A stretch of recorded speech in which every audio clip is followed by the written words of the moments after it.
পরিশ্রম করতে হবে, পরিশ্রমের কোনো বিকল্প নেই। There is no alternative way to struggle. Struggle তোমাকে করতেই হবে।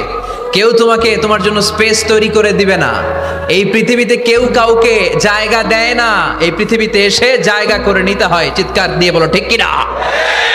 হুঙ্কার দিয়ে পৃথিবীবাসীকে জানিয়ে দিতে হয় আমি এসেছি। মায়ের পেট থেকে যখন আমরা বেরোই, আমরা কি বলি? ওয়াও ওয়াও বলে নিজের অস্তিত্বের জানান দেই যে আমি এসেছি, এই পৃথিবীতে আমি জায়গা করে নিতে এসেছি। Life is not a bed of roses. এই পৃথিবী ফুলের বিছানো সজ্জা নয়। এখানে কষ্ট করতে হবে, পরিশ্রম করতে হবে, ঘাম ঝরাতে হবে।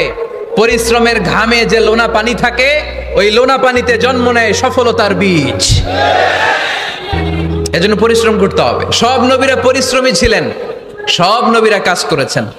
সূরা জুমার এই 10 নম্বর আয়াতে আল্লাহ তাআলা আমাদেরকে মোটিভেট করে শিখাতে চেয়েছেন যে স্বাবলম্বী হও।